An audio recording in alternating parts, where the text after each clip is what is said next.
Thank you, Mr. Myers. Ms. Nicholson, you are currently 46 years old, and you are a third felony offender.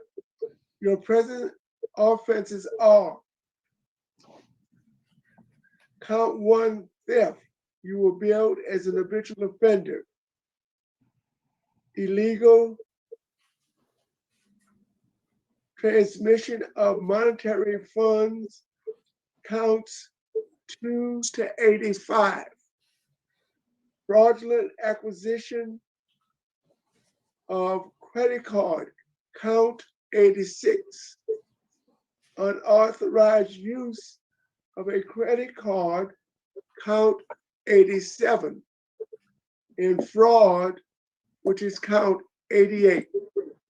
In all total, you have 88 counts in this indictment. Is that correct? Yes, sir. You were sentenced on 9/14/17. You were sentenced on count one to 13 years, 10 years for counts 2 through 86 and 88, and 5 years for count 87. Your parole date was 5/23/2019. Your adjusted good time date is 2/29/28, and your full term date 2/23/29. Does this information sound correct? Yes, sir. Your case has been assigned to Mr. Wise. Mr. Wise. Yes, sir. Tracy, one of the things I want to ask you, have you had any disciplinary write-ups during the time of your incarceration? No, sir. Well, Tracy, I want you to tell the panel today, the money that you were getting, what were you doing with the money? I was buying my materialistic things and drugs and treating other people.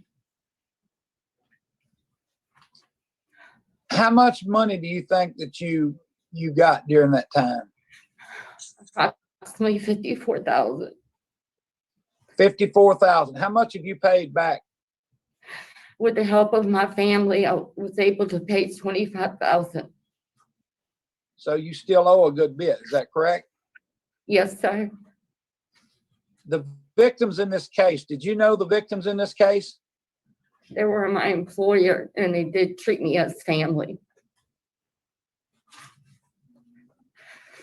So do you think your drug addiction is one of the reasons some of this came on, or what do you think caused it? It's a big part in it, sir. Well, as I go back on here and I look on your file, I see you are a third offender. Yes, sir. You being a third offender, what do you think? Is a lot of it been just drugs? As I go back on here, I see back in 2008, possession of cocaine. It's been a pretty good habit for a long time. Excessive fraud and illegal possession of stolen things less than $300. Yes, sir. 10. And then in 10, another bank fraud, 2 counts, monetary abuse. And I guess that was refused. And then in 2010, you had some other charges.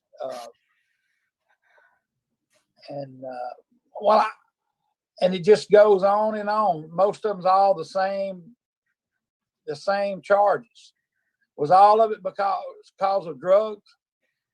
Yes, sir. I've been an addict since I was 15, and I really got bad off. What is the? And I just wasn't caught before 2008. All right. What programs have you taken during this time? First, I want to thank the board for not allowing me to be paroled out last June. I was able to do more soul searching. I took advantage of the victim awareness seminar. I completed my accountability letter to the victim, letting her know that I take full responsibility for my actions. And I sincerely apologize for all my wrongdoings. I also took advantage of all the self-help programs and rehabilitation programs here at LCIW. I've completed 2 in-depth substance abuse. I'm sorry. Well, I've completed parenting. I completed Celebrate Recovery. I completed Blackstone Paralegal program. I've completed anger management, and I'm currently enrolled in the STR program. And I just was administered the opioid oral medication in December of last year, and I'm still currently on it. okay. We went over a lot of this stuff here. If you had to say anything, you're saying it, say it to the board. Don't say it. Anything you'd like to say to the victims, but say it to the board. Okay. Anything you'd like to say to the victim? Yes. I do understand, Ms. Keating, what the frustration and the devastation I placed on you and your company. And my goal is to finish paying you for me working for the money and pay you back the remaining balance I owe you. I know it don't make things right, but I do take responsibility of my actions, and I was wrong. Okay. Well, your criminal history speaks a lot on the same. A lot of it's mostly the same thing over and over and over and over. And I think the judge tried to get your attention this time and show you that this is not a game you could play. Exactly. I don't have any other questions. Thank you, Mr. Wise. Mrs. Wise. Thank you, young lady. You didn't mention on your programs that you have been taking some substance abuse programs, and I was glad to see that. Yes, Right. ma'am. Call out for the record some of the substance abuse programs you've taken. I'm sorry, can you repeat that question again? Call out for the record the substance abuse programs you have taken. Okay, other than the substance abuse, correct? No, call out these substance abuse programs that you have taken. Helping women recover. When I was in Tallulah for a short period of time, and helping women to recover here at LCIW. I've taken 2 in-depth ones. I've taken it twice at 2 facilities.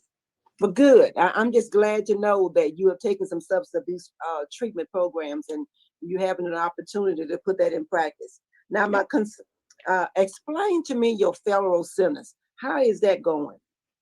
My federal sentence, I was sentenced to 1 year, and then I'm placed on a 3-year probation. I don't have the paperwork in front of me, and I know there is like a restitution. I'm just not sure of the amount, but my goal is to contact the federal probation officer if I am granted, to get all that straightened out and get it on a roll. So have you done that 1 year, or is that 1 year after this year? After you get it with? No, ma'am, I've completed that 1 year. Okay, but you have 3 years of probation with the federal along with your state parole. Yes, Okay. ma'am. Okay. And I do want to indicate for the record that all your prior supervisions were revoked due to new felonies. Well, several of them were revoked. You completed 2, and then you had 2 of them that was extended due to parole. With that being said, that you didn't do too well on supervision. I just wanted to state that for the record, and that's something you would have to contend with. That's all I had, Chairman. Thank you, Ms. Wise. At this time, would Ms. Jones unmute your mic?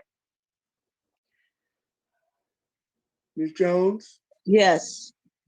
um, Come- would you please state your full name, your relationship to the offender, and give us the statement?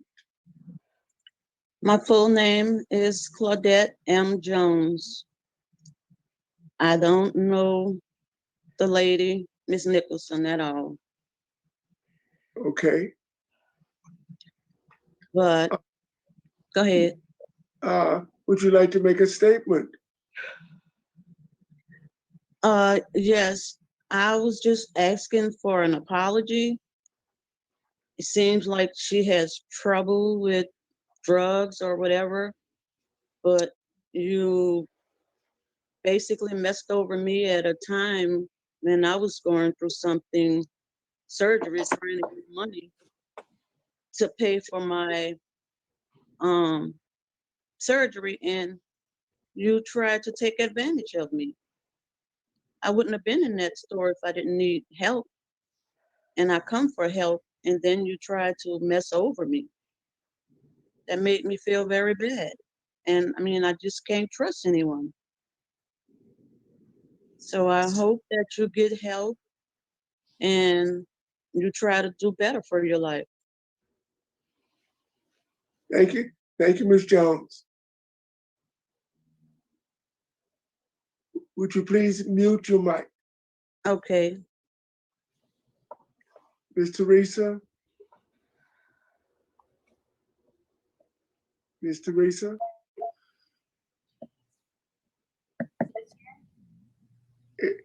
Is it my understanding that Ms. Keating would like to make a statement and she's a victim also? Yes, sir, that is correct. Okay.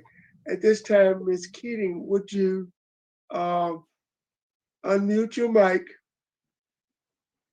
Give us your name and your relationship to the victim and to the offender, and give us your statement. Yes, sir. My name is Leslie A. Keating. I am her former employer. I'm a co-owner of Pioneer Gutters, where she worked. We're small, family-owned, operated business where we think of our employees as family, which is why this felt so personal to us. Ms. Nicholson came to work for us, unbeknownst to us that she was already on probation for embezzlement and that she had been a multiple offender. In a 3 months time period, she basically tried to bankrupt our company, put our employees out of work. And to this day, I can't trust employees. She was not high when she was at work. This is not a drug-related thing. She spent money on very frivolous items. And to try and she would flaunt it in front of us. She had cost us tens of thousands of dollars trying to get things back on track. She negatively affected numerous lives, including her own daughter. Ms. Nicholson knows that being a model citizen in prison that looks good to the board, for getting released sooner rather than later. I know she's showing emotion this year. Last year, she showed no emotion during the parole hearing. If she is released, she'll continue to prey upon others and she'll never learn. She hasn't learned to this point. As you know, she's a multiple offender.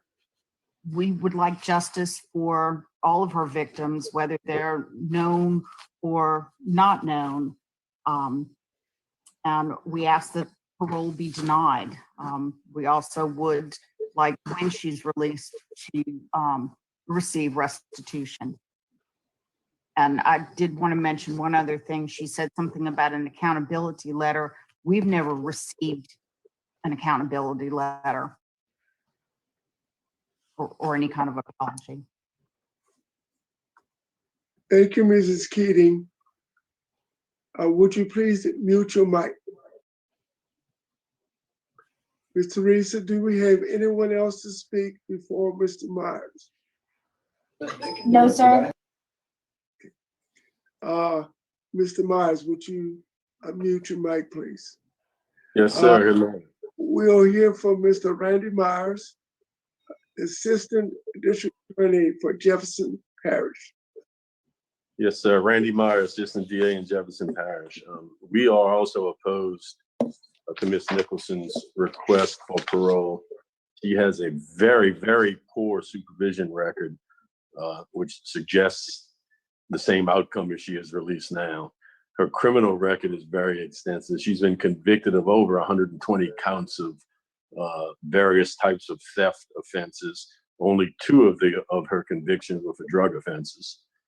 Very strong victim opposition, and still quite a bit of restitution is owed. The Tiger score showed she was a moderate risk assessment. And I was looking back at the programming that she had taken, and she made the statement that she took advantage of all programs. But it appears to me from looking at the list that since this incarceration, other than pre-release, which is required of her to take, she's taken a few courses, the last being in 2019. As she said, she was enrolled in another course right now, but it would appear to me that she would be taking more courses, more programming to try to rehabilitate herself than the ones that she's taken. So for those reasons, we are opposed.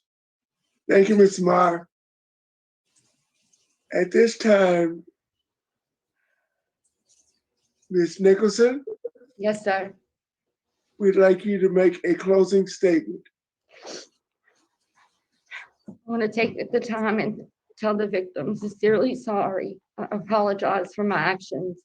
And if I am granted parole, I will maintain all my NA meetings with my sponsor. I will maintain all my mental health and health appointments. And that I do have a new look on life now. And I'm ready for a new beginning. And I want to become an honest and clean, productive citizen moving forward. Thank you, Ms. Nicholson. Are we ready to vote? Yes. Mr. Jim Wise.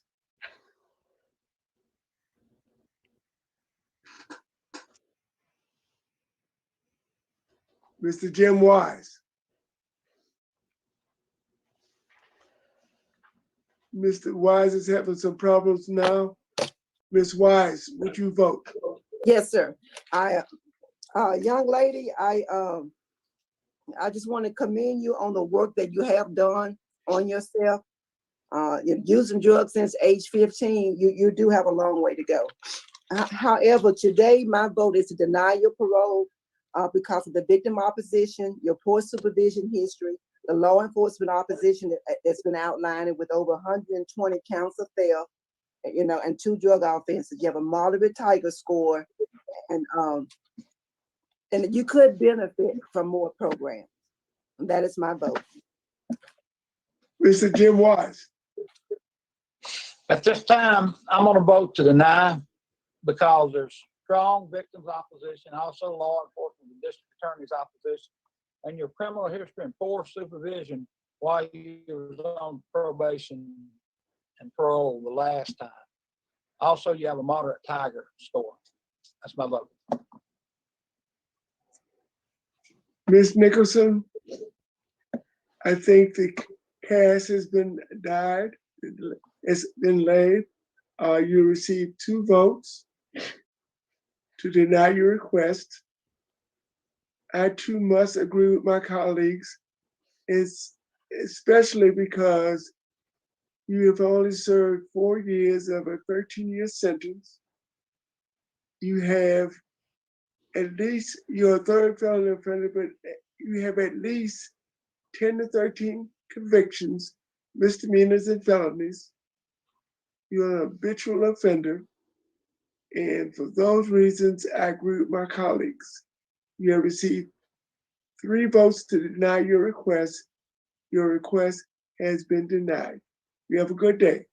Thank This you. concludes this hearing.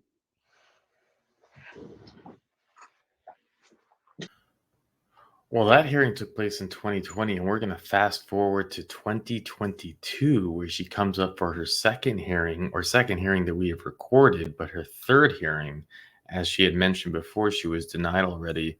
Now, you might be thinking, or you might not be, but it might be, well, wow, how did she got such a long sentence for stealing money? She also got the federal sentence, and they had touched on her record. It's the judge really had no choice. Richard, I put down the notes here. I'll read it off to you. So it says she's no stranger to allegations of credit card fraud. She pleaded guilty to 4 counts of access of a device fraud in 2010 after admitting to using a stolen commercial Home Depot card to make $4,200 worth of purchases. Court records said she was given a 2-year suspended sentence in order to serve 2 years probation. But she was right back before a judge in 2011 after she was arrested, accused of stealing mail. Mail, right? That's a federal offense, including checks and credit cards, and using them. She pled guilty to possession of oxycodone and 1 count of access to device fraud, which is, as you see here, they didn't get her on the federal offense, and her sentence was deferred in exchange for completion of an intensive drug program, court records show. So this is while she's already on 2 years probation, she reoffends pretty much immediately, and still the judge gives her a break. And she was sentenced to 4 years of home incarceration in January of 2015 when she pleaded guilty to 2 counts of access of device fraud, 2 counts of monetary instrument abuse and bank fraud. Court records said she also has a 2009 conviction for possession of Pepsi Cola. So, yeah, it's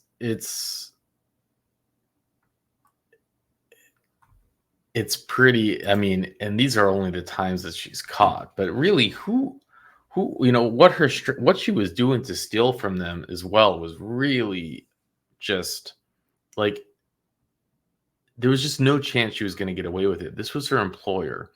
She stole the identity of one of the bosses of the employer's social security number and ID, opened up a bank account in her name, and then was taking deposits from the business sales and putting it into this new bank account. And then she was just withdrawing from the account using the stolen identity. And it's like, really? Really? You think you're going to just get away with that? And maybe she got away with it for some time, but please. And to have a record of being caught so many times. But what happens is when the system, I guess, lets you get away with it, which is all she did, was just kind of, you can see it how she did at the hearing: cry, sob, I'm so sorry, it's an addiction problem. And the judges said, what, we're not going to lock her away. But she's just, in my opinion, manipulating everyone until a judge finally threw the book at her. But let's go watch this second hearing and take it from there. So let's go. Tracy Nicholson, 567-570. All right, so Ms. Nicholson, my name is Cheryl Renanson. Seated to my immediate left is Mrs. Bonnie Jackson. To my right is Mrs. Pearl Wise. Nice to meet y'all. And as for the record, let me in support here today, we have your sister Rocky Stockstill, your brother Mike, and then Jody Mallett. Is she there with you? I'm here. Okay, good. We have Jody Mallett also. You're here because, right. You're classified as a third felony offender, currently serving a 13-year sentence for illegal transmission of funds, 84 counts, fraudulent acquisition, 1 count, unauthorized use of an access card, 1 count, 1 count of forgery, and as a habitual offender, theft. You have a parole eligibility date, which was May the 23rd, 2019. You have a good time date, February 29th, 2028, and a full-time date, March 23rd, 2029. And we also have with us opposition is Leslie Keaton, and at the appropriate time, we'll call on everybody who's indicated they'd like to speak. Yes, ma'am. Your case, then at the end, we'll hear from the warden. You'll be allowed to make a statement if you'd like to before we go. So tell us, Ms. Keating, as I mentioned, you're here for the illegal transition of monetary funds. You know, I noticed 84 counts. Tell us why this happened and how did it begin? I've been struggling with addiction most of my life, and I know it's no excuse for what I've done, but that's where it began. I relapsed and I started using really a lot of drugs, and I started embezzling money from my employer to support my habit. Kind of drugs. Opioids, cocaine, heroin, anything I can really get my hands on. And so I understand that at least from one company, there's about over $58,000. Yes, ma'am. And your father has paid some restitution. Yes, ma'am. With the help of my family, they paid some of the restitution. So tell us about, right, as I mentioned, you're a third felony conviction. And tell us about your priors. My prior probations, I will admit that I would violate because I would pick up new charges because I would relapse. I would go back to my old habits. Didn't change my people, places, or things. I was still in denial. And that's why I would violate my previous probations. But those were drug charges also. Yes. Yes, ma'am. And while you were on home incarceration is when you committed this offense, these current offenses? Yes, ma'am. Yes, ma'am. And did I read, do you still owe the Bureau of Prisons some time? Repeat that for me. I'm sorry. Prisons. The Bureau of Prison. Federal. Yes, I owe them 3 years of probation. 3 years of supervised release. Yes, ma'am. So what have you, tell us what you've done to address your addiction. I've taken 2 in-depth substance abuse programs. I've been participating in the New Beginnings and the STAR program, and I've been taking the preventive medication therapy, the naltrexone, for approximately 3 years. I've taken all self-help and therapeutic programs towards my sobriety. I've taken Celebrate Recovery, 12-step program, and attended NA meetings. I'm doing everything possible for my sobriety to maintain it. Do you have any children? I have 1 daughter. How old is she?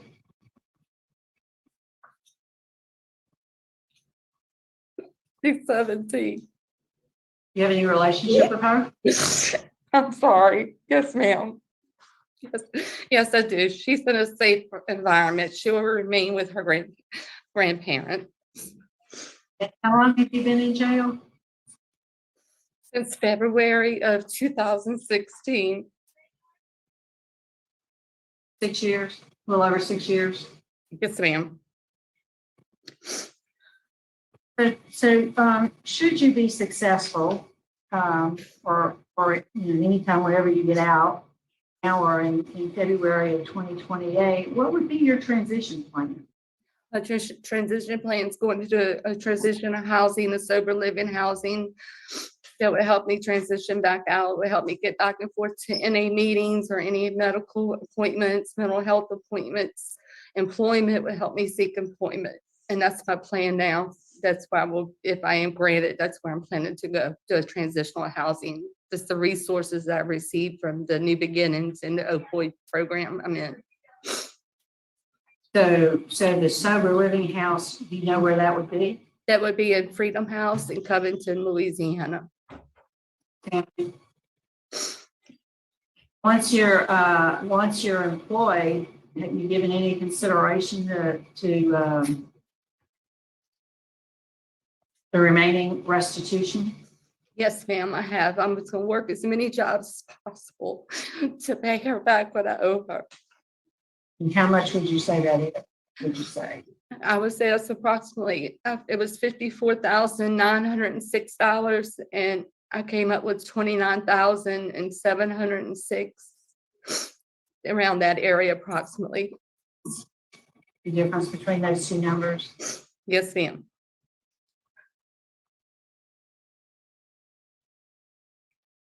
I have a lot of concerns about you.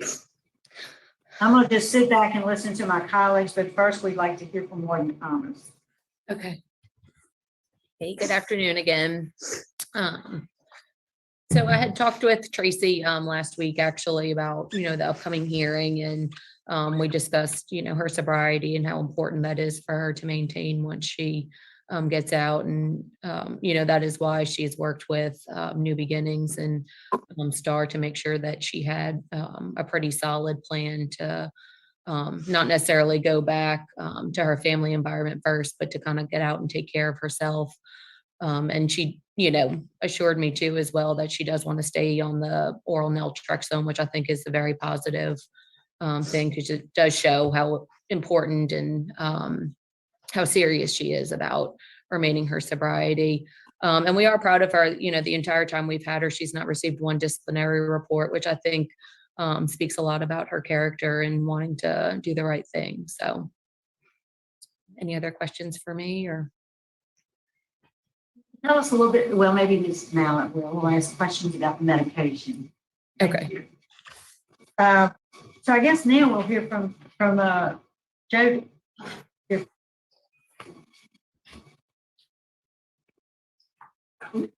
I was just here in support of the letter I submitted.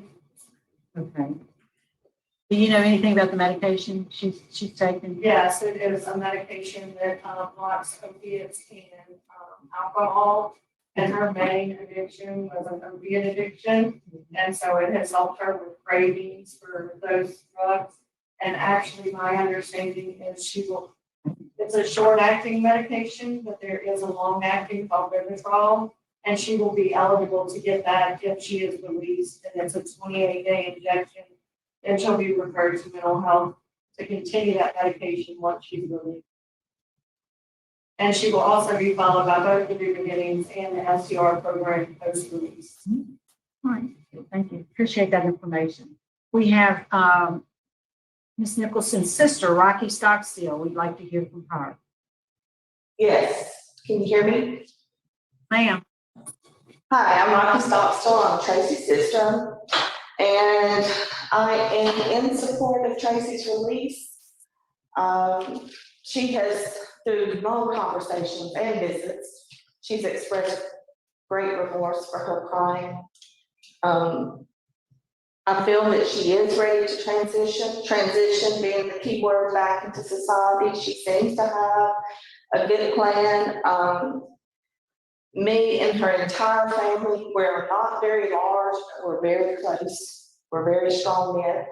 We will be there. We're committed to helping her with that transition. I'll invest in Tracy by giving her all the moral support she needs, all the resources that she'll need to become a productive citizen in the community. And most importantly, I'll keep her accountable. She will probably rather answer to her parole officer than she had to me, because I run a pretty tight ship. But at any rate, I'm proud of Tracy because she has continued to educate herself while incarceration by participating in many programs, as you've heard, that's been available to her, and even gain some skills that will hopefully help her gain employment if she should be successful. Her daughter, who is 17, and our entire family and a really close knit of family friends were all committed to helping Tracy and supporting Tracy. She should be released. So again, I'm in support of her release, and I hope you will consider it too. And your brother, Mike, is there? He'd like to speak? Yes, thanks. I'm Mike Nicholson. I'm Tracy's brother. I feel like she served her time for the consequences she did. We all know what she did. Growing up, she was not raised like that. Like my sister said, we're a close family. She's been gone 6 years. She's lost her time with her daughter growing up through the teenage life, which there's nothing we can do about that now. But we all ready to try to help her, support her, get her back out, start a new chapter in her life. So just consider the release of her. We appreciate it. All right, thank you. All right, we'd like to hear from Ms. Keating now. She'd like to speak. Go ahead, ma'am. Hi, thank you for having me today. Ms. Nicholson had worked for us for a very short time, for roughly about 4 months or so. And in that time, she did everything that she could to basically bankrupt our company, to put all of our other employees out of work by stealing money. This was not for, a question of, oh, she needed to feed her family, but she was using it for things like hair extensions and designer purses and frivolous, useless items that were not needed. And then would, just flaunt this stuff at our office in our faces with money that was stolen from us. She has made no attempt to try to do anything to apologize, to admit her guilt. She has not shown any remorse. Her sister paid us partial restitution. She has not made any attempt to, pay any of the rest of it back. She's never apologized for anything that she's done. And, I don't feel like she, has, I don't feel like she's ready to be released. I don't want her released. I know in my heart that when she gets out, she's just going to go steal from somebody else again. And, use that to pay us back. I know that her sister and her brother would like to see her released, but where were they in trying to guide her, as family during the times that she was doing this stuff? She stole from us. She stole from other people as well, both before and after working for us. And I don't feel like she's, served enough time. I would like restitution, but I am definitely willing to wait till she has finished serving all of her time before she pays us back. Yes, Liam, thank you. And thank you so much for being here today. Thank you. Tracy, is there a statement you'd like to make to the council?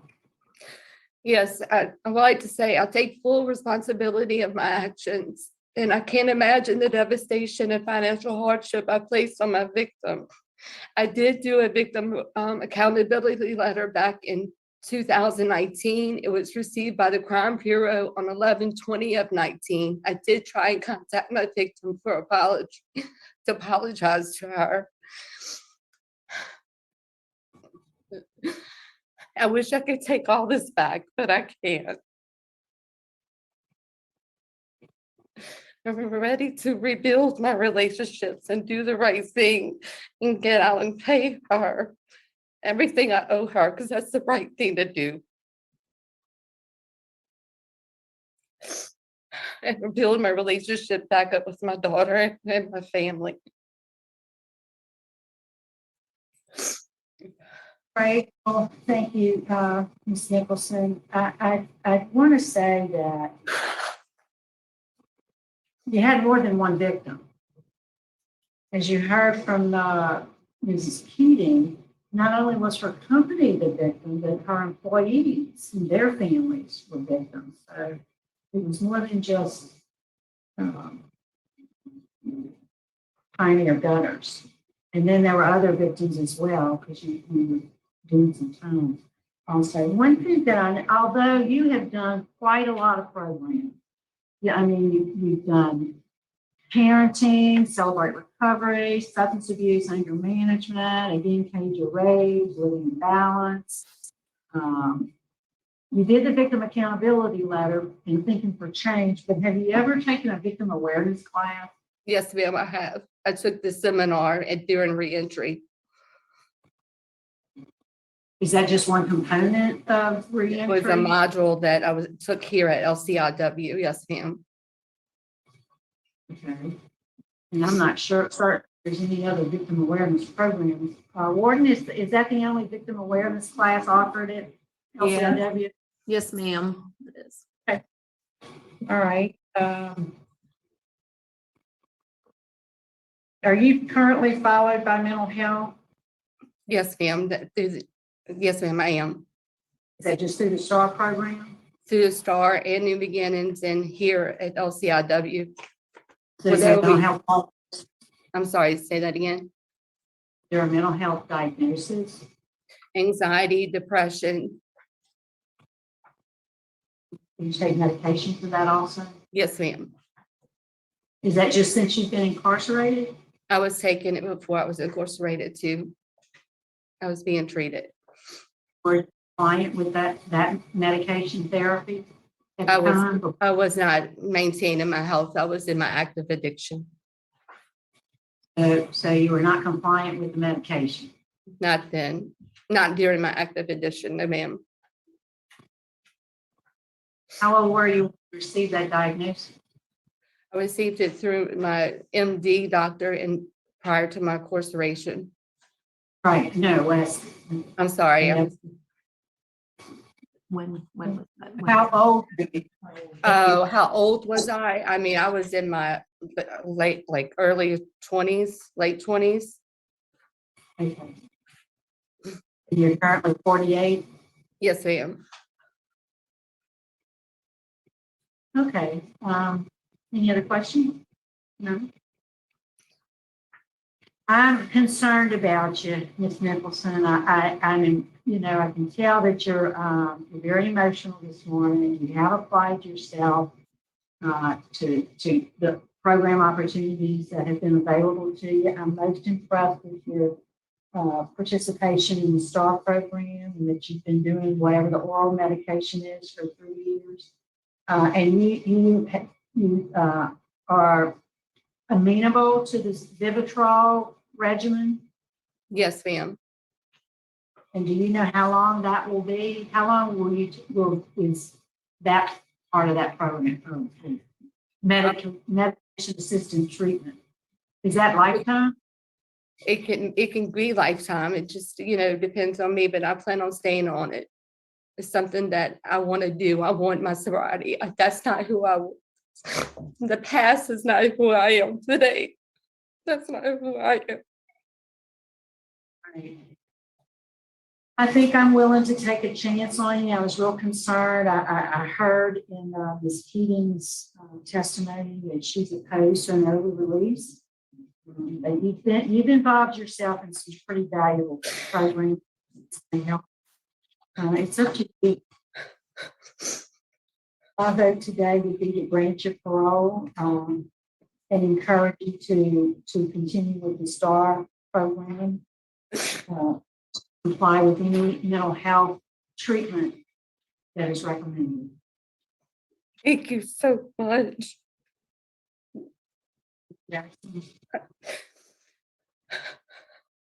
Nicholson. Yes, ma'am.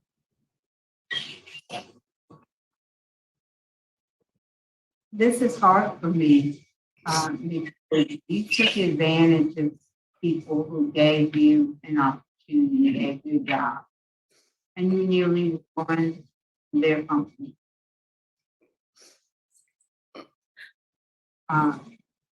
I look at your criminal history, and while there is one drug offense, one drug arrest conviction, everything else has been bank fraud, theft, forgery. And that kind of calls into question your assertion that this was an addiction to drugs. Sounds more like an addiction to money and having things that you couldn't afford. Yeah, I was just, I guess, I never got caught with the drugs. I mean, I'm an addict. Well, that's how. Okay, but again, I usually look at a person's criminal history and Yeah. criminal history tells the Yes, ma'am. story, and your criminal history tells the story of someone who has repeatedly committed bank fraud, theft, forgery, monetary instrument, Oh, no. those kinds of cases. And you had previously been convicted of excessive 4 counts of access device fraud, 2010, before these thefts occurred. You had a poor supervision history. Yes, ma'am. Like I said before. Asking you, I'm telling you. Okay, I'm sorry. You have a poor supervision history. And although you've taken some good programs, I'm not sure if you really needed those programs. Really, because I'm not so convinced that this was driven by drug addiction. Drug addicts don't use money to buy goods.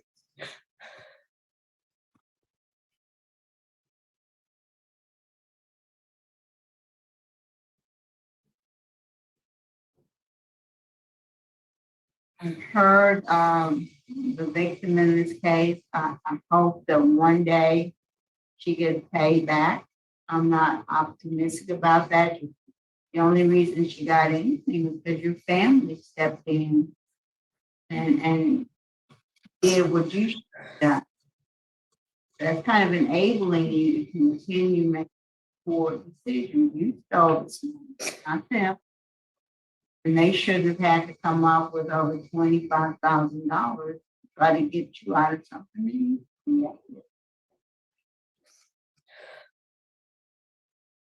So for me, Ms. Nicholson, I don't think you're ready. You've done some things, but I don't think they've addressed the real issue with you. And so, because of your poor supervision history and your criminal history, my vote today would be to deny. Ms. Nicholson, your case is challenging for me, but it's a matter of not getting out. It's a matter of staying out. Yes. And I some assurance that you want to stay out and not right up or, digging in, I'm going to stay out, but really have a mindset that you want to stay out. So my vote today is deny as well, mainly because of the victim's opposition that's been expressed and the impact that you had on the victim. That's my vote. All right, so you've received one favorable vote, 2 votes to deny. So the result of today's proceeding is that your parole's been denied. You'd like to say the court. All right. Thank you. Well, there you have it. And we're going to fast forward again to 2023 for now her third hearing that we'll watch today, and her fourth hearing since she's been incarcerated. And we can see Randy has returned to make his statement. Yeah, I was actually quite surprised that he wasn't there at the last hearing. He makes pretty much all of them. And I'm curious what you think. Do you think that, as Miss Jackson touched on, she's not convinced that it's narcotics that's driving her, but more greed and maybe some other underlining issues? Or do you think that, you take her word for it, where she said, well, no, I'm an addict and I've never been caught? I personally, you might say get away with saying it's a mix, but I personally think it's about having the nice things. I mean, the idea that she would steal from her employers, show up every day. See, it's a whole new level. You show up to work with the people you're stealing from. You smile at them. Everything you're doing is fake. Everything you're doing is manipulative. Everything you're doing is deceiving and slimy. And you're doing it in broad daylight, so to speak, right? Like you probably got a high from just saying, like, they don't know that I'm stealing from them. And like they said, she shows up with nice stuff and new bags, and it's, so you're flaunting it. You're almost mocking them. It's a different level of theft. There are those that sneak into a home when no one's looking, and then there are those that just do it in the way that she did, which is, there's something disturbing about it. And you can see it has affected the ones who she stole from in more ways than one. Now, I don't know if I guess, what is this, fourth time's the charm is going to be it? I mean, how many times can they deny her for a nonviolent offense? But let's go find out. You've been through this process before, I believe. Yes. Yes, ma'am. Before, so you know how the process is going to work. So let me just start out by recognizing the folks who are here in support. I see Nikki Nicholson, Rocky Stockstill, Paula Nicholson, and Billy Nicholson there with you. Which of those folks will speak on your behalf? Rocky Stockstill, Billy Nicholson, and Nikki Nicholson. Okay. And here in opposition, we have Leslie Keating, who will be speaking in opposition along with the representative from the DA's office in Jefferson Parish. Yes, So, ma'am. Yes, ma'am. Let me just read the identifiers, and then I'm going to turn it over to Mr. Rocha. Your case has been assigned with him. So, Ms. Nicholson, you're classified as a third felony offender. You're currently serving a 13-year sentence. You were sentenced in September 2017 of unauthorized use of an access card, forgery, fraudulent acquisition, illegal transmission, and as a habitual offender, theft. Your parole eligibility was May 23rd, 2019, and your adjusted good time date is February 29, 2028. Does all that sound accurate? Yes, ma'am. Would you answer Mr. Roche's questions, please? Yes, Thank ma'am. you, Madam Chairman. Good morning, Ms. Nicholson. How are you? Good morning. How are Good. you? Good. Thank you for asking. Ms. Nicholson, you're currently 49 years old and you've been convicted of 3 felonies. Is that correct? Yes, sir. And I'm going to read you a portion of my report. Says it's actually 10 felonies that you've been convicted of, but you're classified as a third, but you've been convicted of 10 different felonies.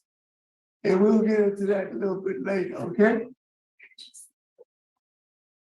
This is a rehearing for you. You had a hearing on August 8th of 2022, about 13 months ago. And Yes, sir. And you were denied by a vote of 2-1. Is that correct? Yes, sir. And the reasons why you were denied: poor supervision history, victim opposition, and a history of substance abuse. Is that correct? Yes, sir.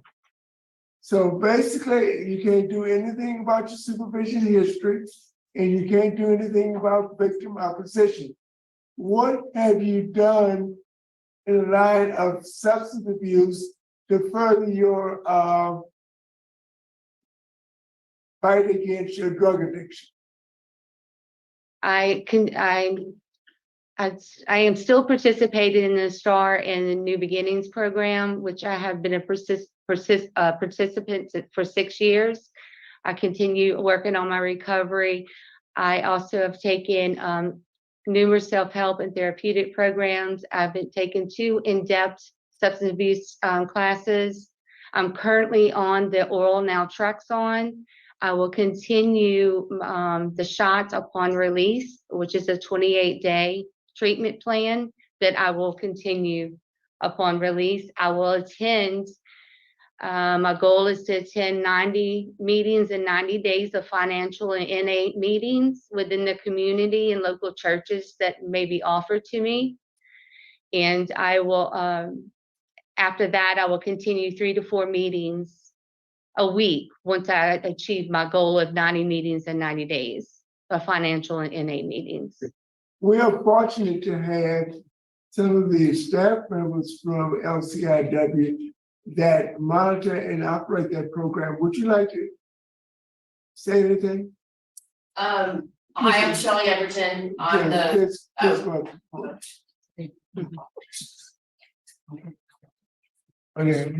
you had headquarters. Yes, I'm a headquarters. Okay. Yes, I'm Shelley Everton. I'm the director of opioid and MAP programs for Department of Corrections. Tracy has been in the STAR program. I think I looked it up since May of 2019. She has been an active participant for the entire time. I think she's been on the oral naltrexone now over 2 years or maybe even 3 years. And well, like she said, we will give her the Vivitrol injection that helps fight cravings for opioid use disorders and alcoholism on release, if she's released. Thank you. Yeah. Ms. Nicholson? Yes, sir. I have a disciplinary record sheet that has no disciplinary write-ups in 7.5 years. Is that still true today? Yes, sir, it is. In 7.5 years of incarceration, you've not had one write-up. That is correct. Job well done. Thank you. Now, my major concern with you, Ms. Nicholson, I have a serious concern, is the way you handle finances. Yes, sir. So tell me the programs that you've completed that would help you in managing your money and keeping your hands off of other people's money. Yes, sir. The class that was offered to me that I did take is financial and parenting education. I did complete that program. There is another financial peace program here offered at LCIW that I have not been able to get into yet due to the waiting list. And yes, I am interested in doing that class also. What's the name of the program? And the class I did complete and participate in did discipline me in the budgeting area. What is it called? What's the name of it? Financial peace. Financial peace. Financial peace, Mr. Roche. I apologize. Okay, financial peace. Yes, sir. We're gonna see if we can get by the waiting list. Okay, now, you've been incarcerated for 7.5 years.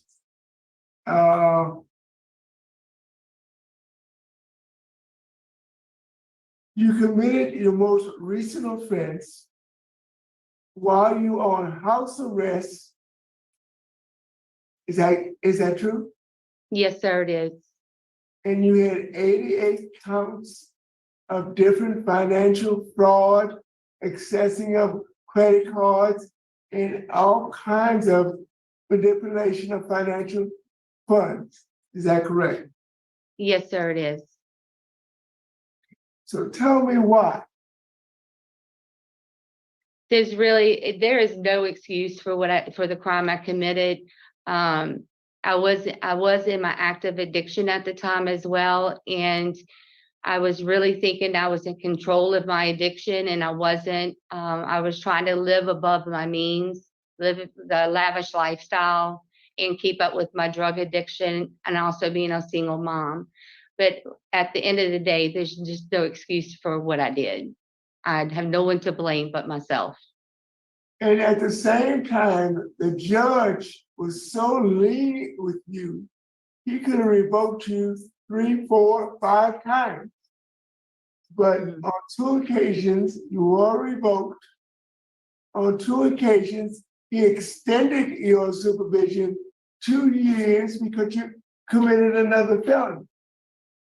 So tell me, after being convicted numerous times, the judge was lenient and didn't revoke you, and you persisted in your manipulation of other people's finances and money. Yes, sir. I wasn't ready. I was still in denial. I was still in my active addiction, and I didn't care who I hurt in the process at that time. I just didn't care, and I was thinking about myself. I wasn't thinking who I was hurting in the process. You were 41, 42 years old. You were not a child. You were not an early adult. You were 41, 42 years old when you committed this last crime. And yes, sir, you are correct. I wasn't a child, but at the time, I needed help, and I didn't feel as though I needed help at that time. And it took for me to hit rock bottom and come to prison to realize that I actually needed serious help. But you had family. You had a father. I did, but Mr. Roche, I was so out of control. My family couldn't even help me. Were you married? No, sir. I'm a single mother with a daughter. So you have one daughter. Yes, sir. And your parents were living. Your parents are here. I'm sorry, sir. Okay, my understanding, the judge ordered $54,000 of restitution, and your father paid the first $25,000. Yes. At the time, my family really was giving up on me, and they actually made a bank loan to pay the first half of the restitution, which they're still paying today. And my plans are to set up an affordable payment arrangement to pay Ms. Keating the remaining balance I owe her and my family, because they're still paying on that note. And that balance you owe Ms. Keating is $29,902. That is correct. And how do you plan to pay that and repay your father? I will get employment. I will work as many jobs that my day will allow me to work. I will do anything that I can to gain employment. If it's 1, 2, 3 jobs, whatever I can do to make sure I pay what I took from Miss Keating back. The opposition in this case comes a blanket opposition from the sheriff of Jefferson Parish. And I see that Ms. Randy Myers, the assistant DA from Jefferson Parish, is also here with us, and he will make a statement later on in the hearing. You also have opposition from the owner of Pioneer Gutter, and she would like the rest of the restitution, which is $29,000. Now, I'm going to read you part of the summary that the parole officer wrote. Ms. Keating is 49 years old. She's having a 13-year sentence for multiple illegal transactions of monetary funds, 88 counts. She's actually been classified as a third felony offender. Ms. Nicholson has 10 prior felony convictions. Is that true? Yes, sir. Yes, it is. So why should this panel give you a chance when you repeatedly committed the same crimes over and over and over again, even when you were under house arrest, you managed to get to the computer and commit 88 counts of financial fraud? Since I came to prison, I started working on myself and started doing moral self-inventories on myself and realizing what my issues are and addressing them and coping with them. And through the self-help and therapeutic program has taught me the proper coping skills that I can use to cope with difficult situations and triggers that I may have. And I, as of today, I feel that I have been applying those tools, and I will continue applying the tools I've learned to cope and to help me not to commit any of these crimes again and remain drug-free and crime-free. So let's talk about your drug and or alcohol addiction. When did you first start using drugs? I started using drugs and alcohol at the age of 14. And at the age of 14, Yes, sir. what drug did you start with? I started using marijuana. And what did you graduate to? I graduated to cocaine And how long did you use cocaine? for many years. And then I graduated when I was arrested for the possession of cocaine. I graduated to prescription drugs. And I felt as though because they were in my name that I couldn't get in trouble for it. But that wasn't enough. So I turned to the streets and started buying my drugs on the streets because the pills I was getting was not enough for me. So I had to go to the streets and started buying off the streets. What was your alcohol of choice? My alcohol of choice was Remy Martin on the rocks. Now, Whiskey. Ms. Nicholson, it's interesting that you said that you started using drugs and alcohol at the age of 14. Your first arrest came at the age of 34, 20 years later. How did you get by not being arrested using drugs and alcohol on the streets for 20 years? I considered myself a functioning addict. I would use drugs recreational and went to an everyday use. And I called myself a functioning addict. And with little did I know, I was out of control. And as time went on, it did catch up with me. So I'm gonna ask you the question again. What happened at the age of 34 that this got out of hand? What was out of hand? I became a single mother. The guy I was with, he was killed in a car wreck the day before my daughter turned 2. And everything really started going down here after that. You're trying to be a single mother. See, I asked that question the second time because there's always a reason. Yes, sir. There's always a reason. Whether good or bad, it's always an event or something in life that happened that caused you to go off the deep end. Yes, sir. because in the next 8 years, you were probably arrested 10, 12, 15 times. That is correct.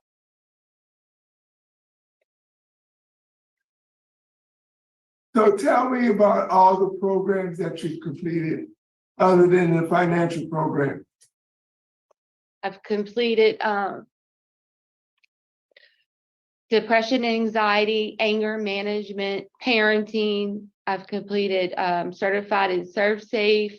I'm certified in heavy equipment 1 and 2, numerous heavy equipment machines. I'm certified in paralegal, bankruptcy law, and family law.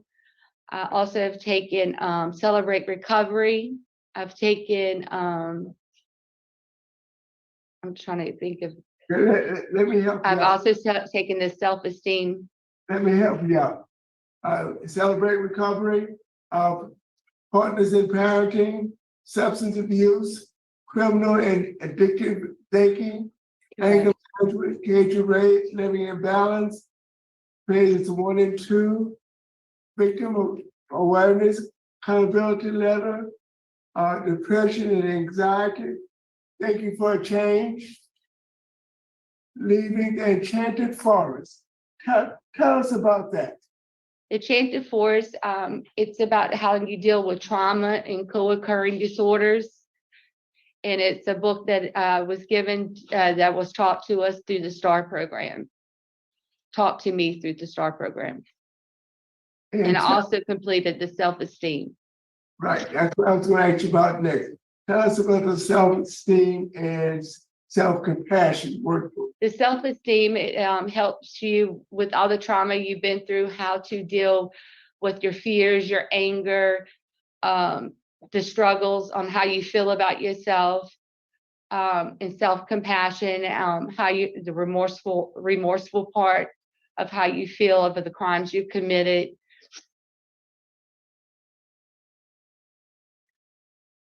And all the remarks from the staff at LCIW is excellent.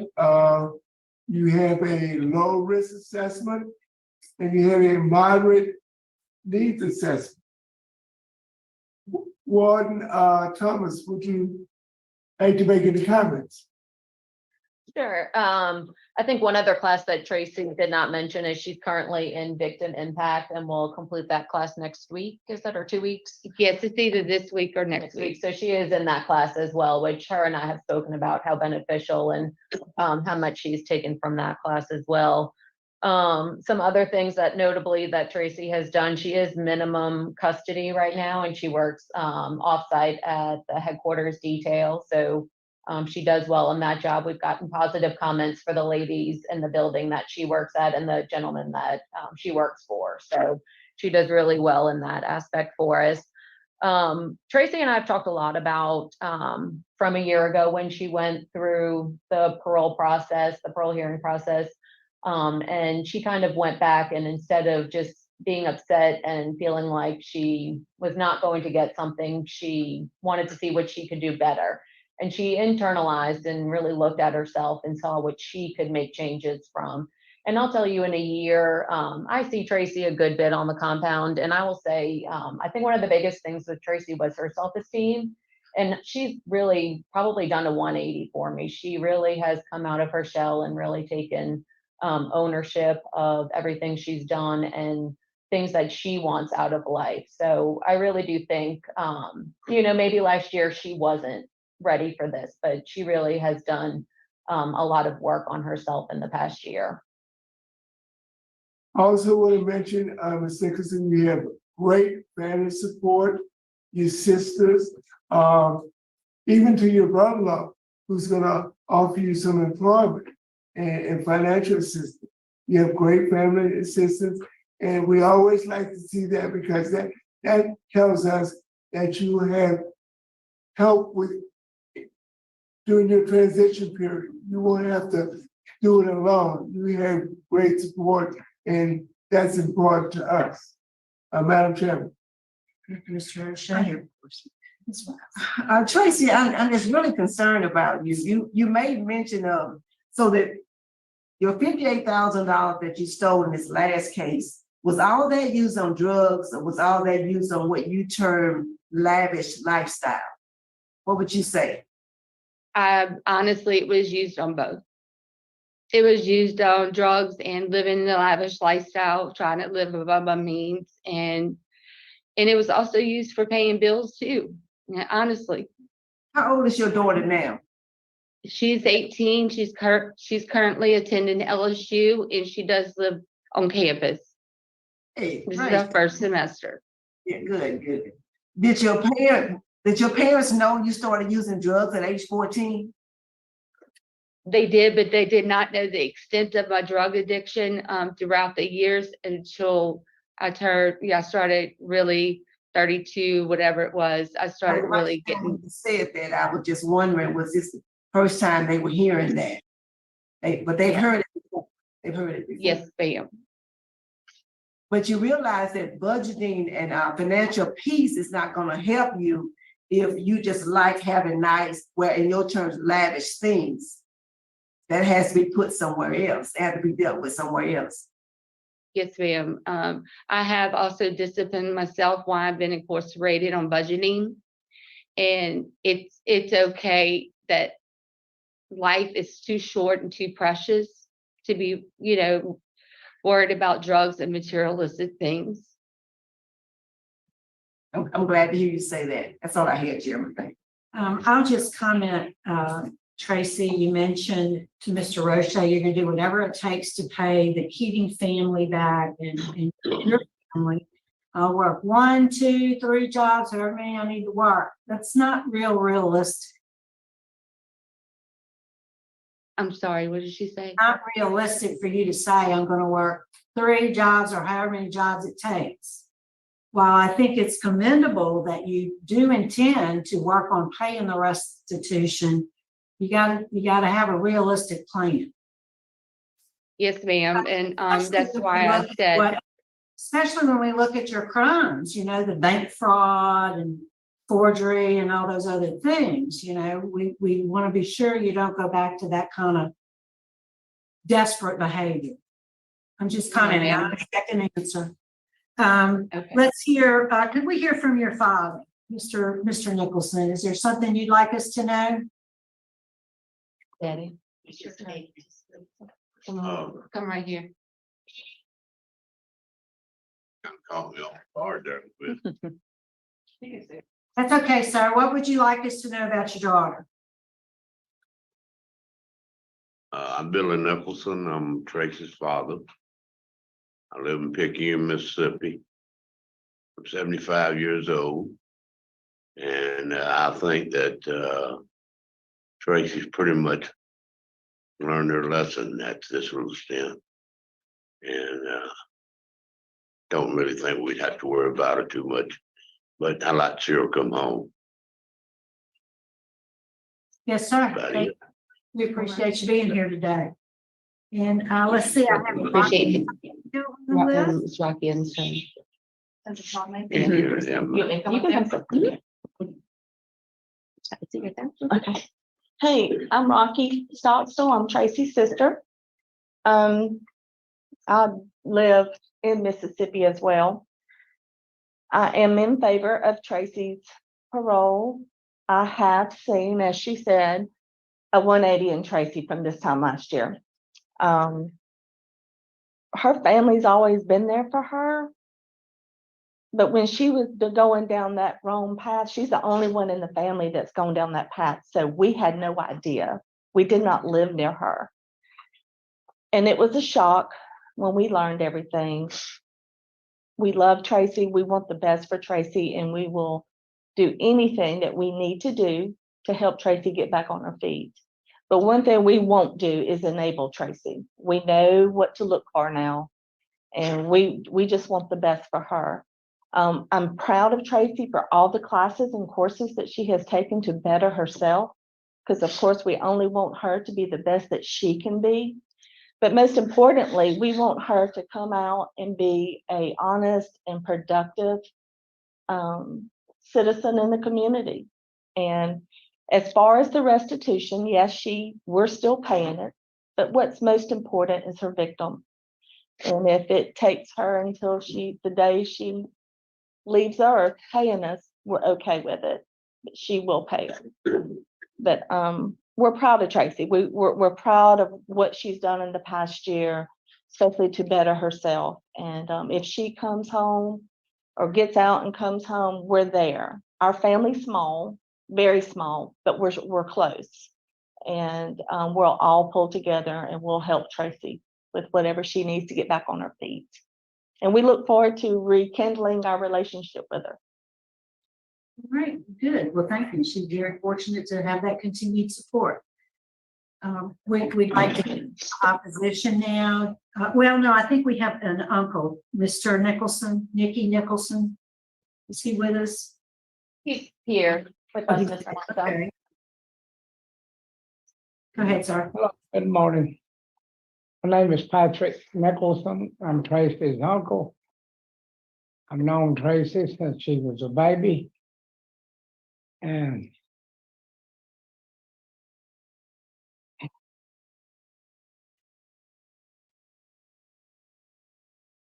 we didn't know the extent of Tracy's problem.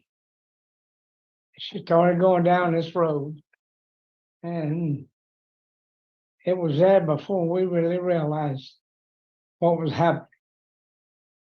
But I do think Tracy is on the right track to get out and live a productive life and be in society and live a law-abiding life. And if Tracy does come home, we will help her all we can.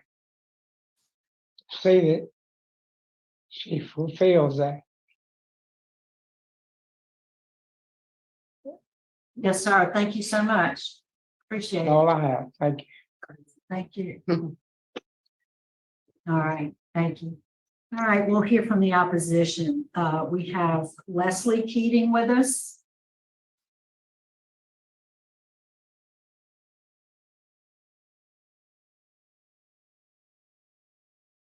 There we go. Go ahead. You're still on mute.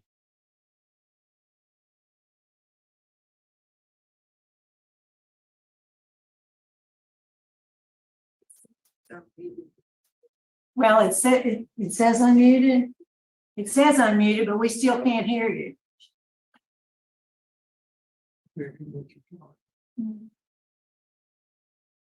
Well, that's something. So it's on. Can you turn your volume up?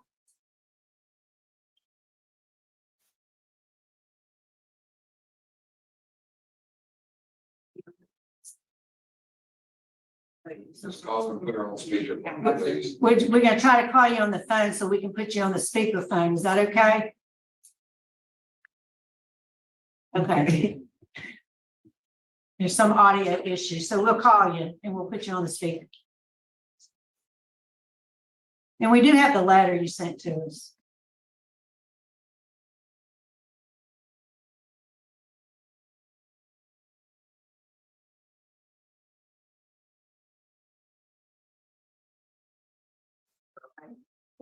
Get ready for feedback issues. You have to turn the speaker there.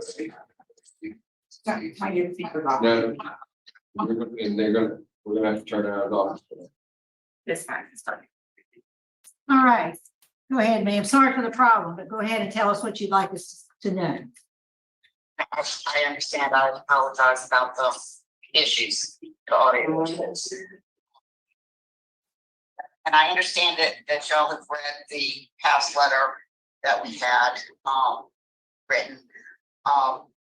We're a small family-owned operating business where we think of our employees as family. And that's part of the reason why what Ms. Nicholson did was so hurtful to us. When she came to work for us, we were completely unaware that she was on house arrest for embezzling from her previous employer. When she interviewed for the job, she claimed that she didn't need the money. She had other sources of income, that she just really wanted to work and keep busy. She showed up every day, seemed eager and willing to do a good job. and she acted like a model employee and quickly gained our trust. Over the course of several months, she repeatedly stole checks and credit cards from numerous customers, forged several business checks, and stole my identity. She opened at least one credit card in my name and numerous business merchant accounts.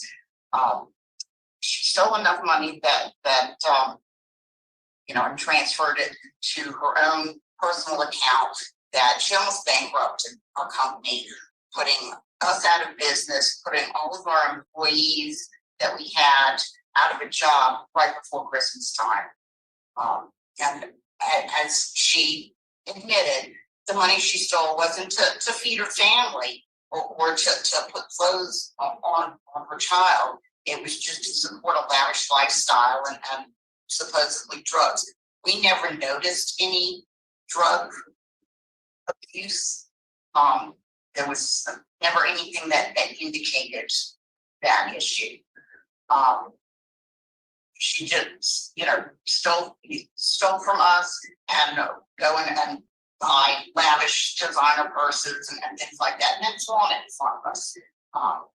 And she also had Christmas presents that she had delivered to our office that she bought with a credit card that she opened up in my name. Her actions not only negatively affected my life, my family's life, all of our employees, our customers, Ms. Nicholson herself, her child, and her family, which is well over 80 people. And as you can tell, just from the number of accounts of forgery that we're aware of that she had. To date, our records are still not completely reconciled. In addition, as a direct result of her actions, I have lost the ability to trust anyone outside of family with something as simple as processing customer payments, something that, a basic task that any office employee should be able to handle for us. In addition to the money that she stole, we had to pay thousands of dollars in attorney's fees and pay additional staff to try to track what was stolen. Sorry.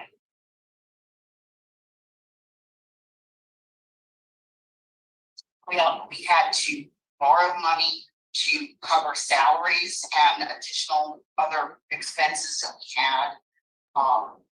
And after reading about the embezzlement in the news, we had several customers that lost trust in our company and canceled their contracts and demanded refunds.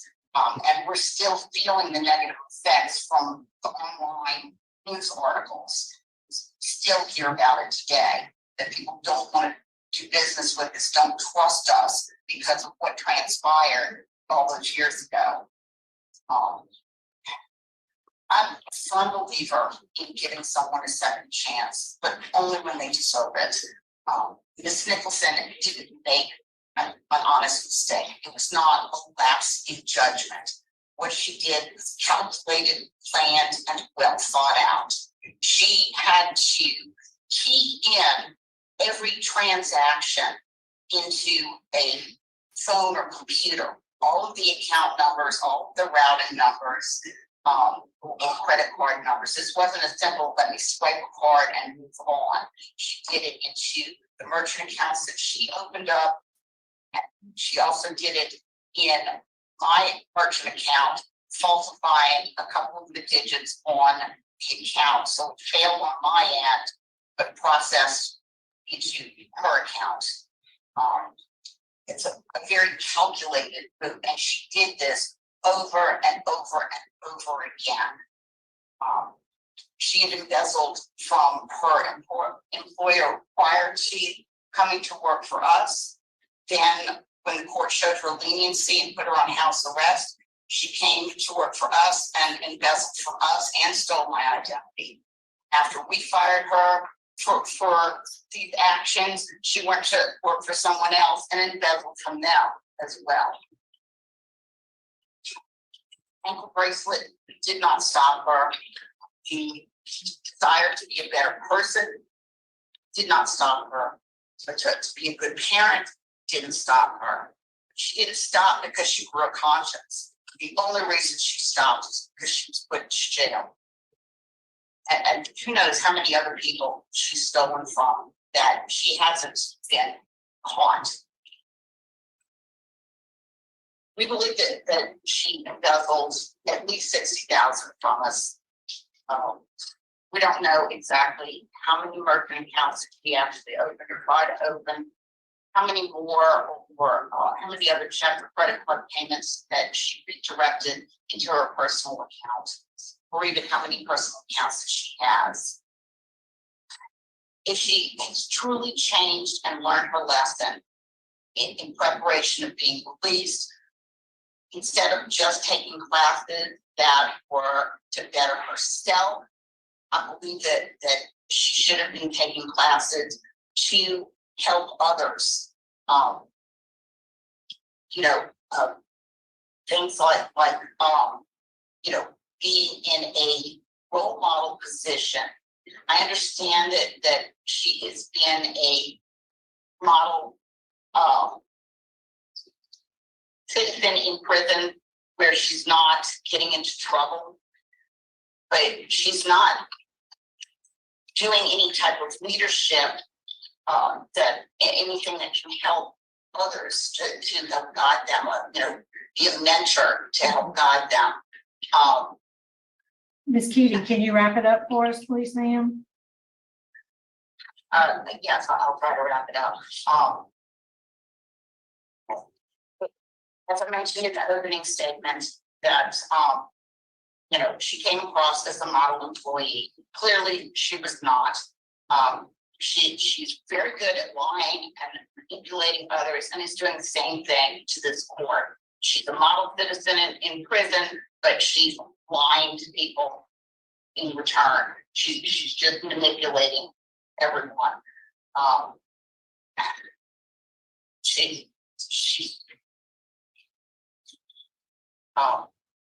She is a multiple offender, and if she's released, I believe that she will continue to prey upon those that she comes into contact with. We do respectfully request that she be denied parole. If you decide to grant her parole, I would like to request that it be conditional that she not work for anyone that she is allowed to handle money or finances for other people ever again. Yes, ma'am. Thank you so much for your input. We do appreciate it. Thank you. From the DA's office? Good morning, Randy Meyer, Assistant DA, Jefferson Parish, and we are opposed to Ms. Nicholson's request as well. She has a pretty extensive record. Looking back, there's about 7 prior cases going from 2010 to 2016 in which she was arrested, charged, and in many convicted of various access device accounts, bank fraud cases. There are hundreds of counts of these thefts on her record. She's been very calculated on what she's done. As Ms. Keating said, it wasn't a simple matter of stealing some money. She had to take positive actions to be able to take the money that she took. The judge ordered restitution in the amount of $54,900, with $25,000 to be paid immediately. And just to be clear, the family has stated that they continue to pay restitution. Well, they haven't paid any additional restitution to Ms. Keating. I think what they're talking about is that they've been paying notes on the money that they borrowed to pay the initial $25,000. An additional $29,902 remains owed. There's been no restitution paid to Ms. Keating since that initial $25,000 payment. And if the committee does grant her parole, we would ask that payment of restitution in a set manner, consistently being paid, is ordered as a condition of her parole. Looking at her record while she's been incarcerated, There was an August 2023 mental health evaluation indicates that she suffers with substance use disorder, depression, and PTSD. Since our last hearing, I didn't see anything of record with the programs and certificates that she's obtained that really deal with that, other than the self-esteem course in 2023. I understand from the comments today by staff, DOC staff, that she has continued with substance abuse, with some substance abuse training, which is good. And I think that is another thing that should be mandated should she be granted parole. The certificates that she's obtained since her last hearing have been heavy equipment 1 and 2, life of a single mom, a crew leadership, and a core curriculum certificates, as well as the self-esteem that I mentioned. Because of that, and because of the strong victim opposition, we do remain opposed to her request at this time. Thank you. Thank you. We appreciate your input as well. Ms. Nicholson, is there anything you'd like to say to us before we vote? Yes, ma'am. I have prepared a written statement. Okay. That I would like to read. Go ahead. Since my last hearing on August 8th of 2022, using the tools from the self-help and therapeutic programs I participated in, I did another moral self-inventory and realized, aside from my drug addiction, I have a money addiction, which my addictions led me to making bad choices. There is no excuse for the crime I committed. Excuse me. I take full responsibility of my actions. And I cannot even imagine the devastation, the stress, and the financial hardship I placed on my victim. And most importantly, the trust I took away from her that she will ever have in others. And I am truly sorry for that. But in my past hearing, my victim has stated that she never received an apology letter from me. So in turn, I did another victim accountability letter and mailed it to the Victim Crime Bureau. But due to DOC policies and procedures, I was only able to verify that the Victim Crime Bureau received it. But I am prepared to read it to my victim today if need be. Once I gain an employment, I will set an affordable payment plan for all the restitution I owe, including the bank loan on the first half of my family that is still paying. They're still paying. However, I know paying back the restitution I owe will not erase all the damage I've done. And I ask for forgiveness. If I am given a second chance in society, I will continue to be a better person. And I now know how to set and attain goals with the numerous self-help and therapeutic programs I've participated in. Applying the tools I've learned, I can now recognize my self-destructive triggers and make better choices in a healthier way without harming others. Through the rehabilitation I've received while incarcerated has made me a confident, trustworthy, responsible, and sober woman today. I will take all the knowledge that I have achieved while incarcerated and give to others that are suffering with addictions. Once again, I'm truly sorry for my wrongs. I have no one to blame but myself. Thank you. All right, thank you. I think we are prepared to vote. Mr. Roche. Thank you, Madam Chairman. Ms. Nicholson. Yes, sir. This has been a very difficult case for me. I've been reading for the last 2 or 3 days. And I was amazed at the repeated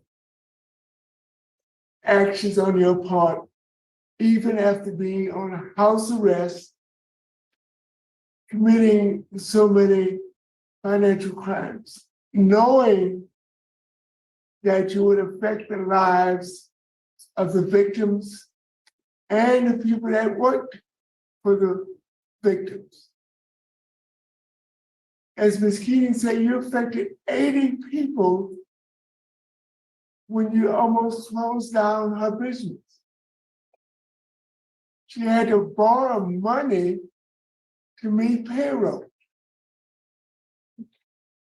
And after you left that, you went to another employee and did the same thing. As the parole officer said, and you admitted, you've been convicted of 10 felonies, all within an 8-year period. Based on the negative effects that your offenses had on the victims and the community at large, law enforcement opposition, opposition from the DA's office, a poor supervision history, an extensive criminal background, I have no other choice than to deny you because you've only served 7.5 years on a 13-year sentence. And I think that you need some more time to search your inner being and come to a realization that you cannot be a parasite on the community at large. And that's what you are, a parasite. You're living on the expense of other people in the community. Good luck. Thank you, Mr. Richard. Mrs. Wise. Ms. Tracy, I've listened as well, and I don't hear you owning who you were then. I don't hear it. That's for me. So my vote is denied for the reasons already been expressed by Mr. Roche. I do encourage you to complete that financial peace course because it will give you a healthy relationship with things that we talked about, and it has a spiritual aspect of it. I hope you do get in that class. But my vote is denied as well. That's what you see. Okay, Tracy, you know, I was on your panel last time and I voted for you. And maybe that was a little premature, but I've listened carefully today and I would stick by that vote today based on your participation in the STAR program for the length of time that you have, the comments by the warden, your family support. But I would vote conditionally after completion of the victim impact and financial peace programs. However, you got 2 votes to deny, 1 vote to grant. So the outcome today is that your parole's been denied. Keep working hard. Good luck to you. Thank you. Warden, that concludes our business at your facility. Thanks for accommodating us. We're going to adjourn. It's 11:27. Thanks. Thank you. Have a good day. Thank y'all. It's 11:27. Thanks. Thank you. Have a good day. Thank y'all.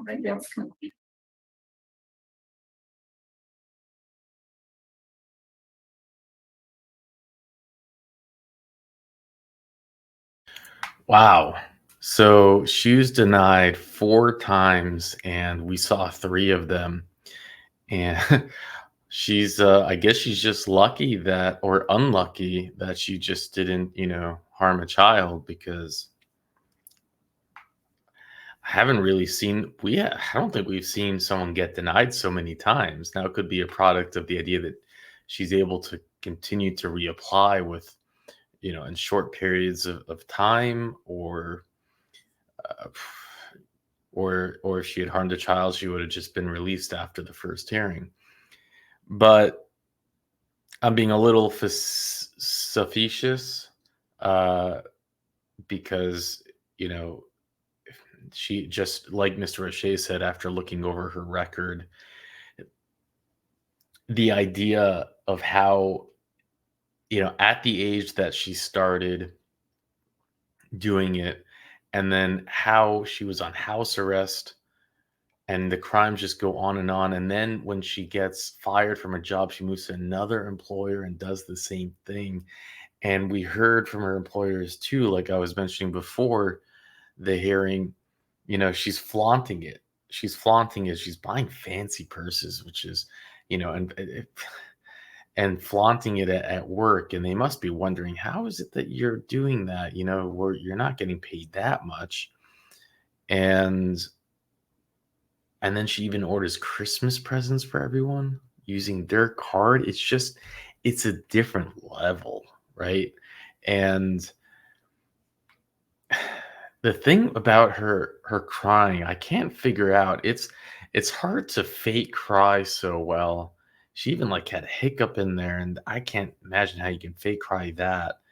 But it does seem that it just turns off as soon as like like it turns on and turns off like on command. That's what it just felt like. As soon as she has to speak for her apology, it like boom, it kicks on the waterworks. And then as soon as they're voting, it's just kicked off. And I don't know. But it's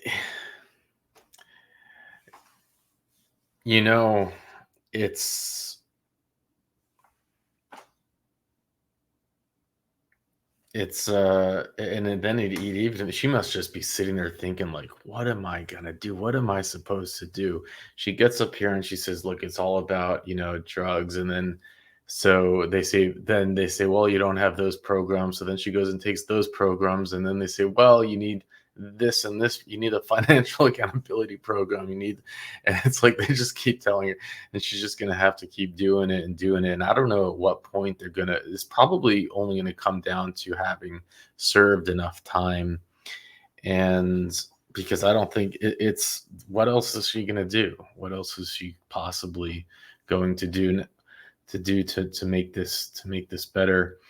And her poor family is probably, it's like paying a ransom in some sense. Their poor family is probably going to have to pay more restitution to try to help get her out.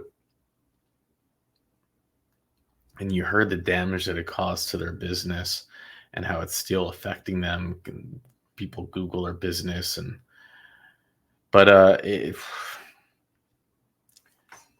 so there's some additional information that, Richard provided, and it just goes to emphasize everything that we've already heard. But it just the fact, well, I'll include this link in the description, but it goes on.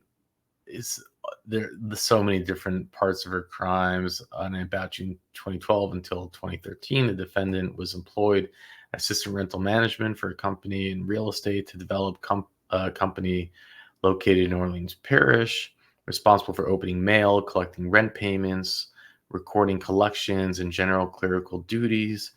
Was afforded discretion by her employer and allowed to work with little supervision. The government would introduce documentary into evidence, as well as a testimony of the United States Postal Inspector that from in or about April 2013 until about 20 embezzled approximately 16 grand from Company A without Company A's knowledge. And we know that's just one portion, right?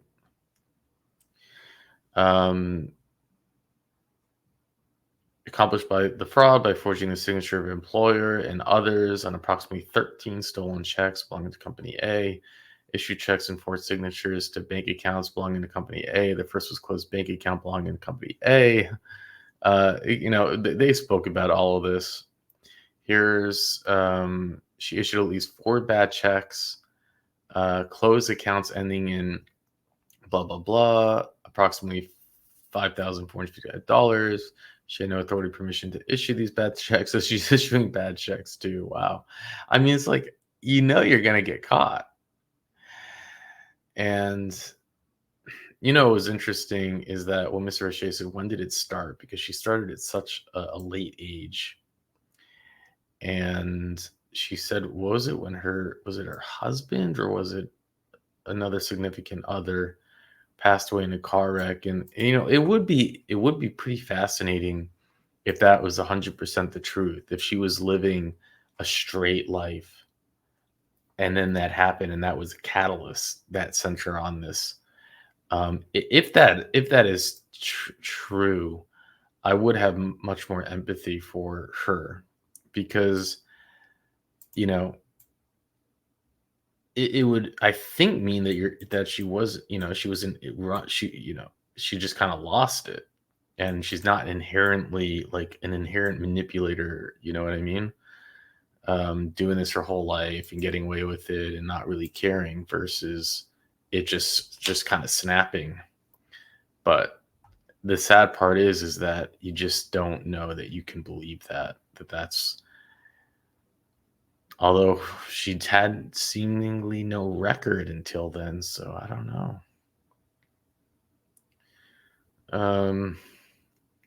And they just go, see, you just, all the numbers, it just goes down and down and down, and then I'll put the link in the description. But what do you think? Do you think that someone who's guilty of these type of financial crimes, you know, their family put in a big effort, they paid like 25 grand in restitution.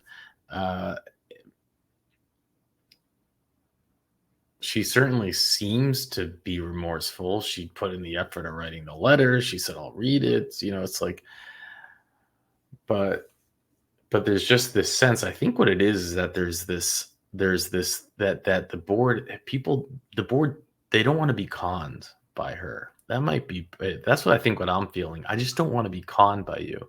You know, you're coming off as just a straight up con woman, and you're doing this for all these years. You got chance after chance after chance after chance.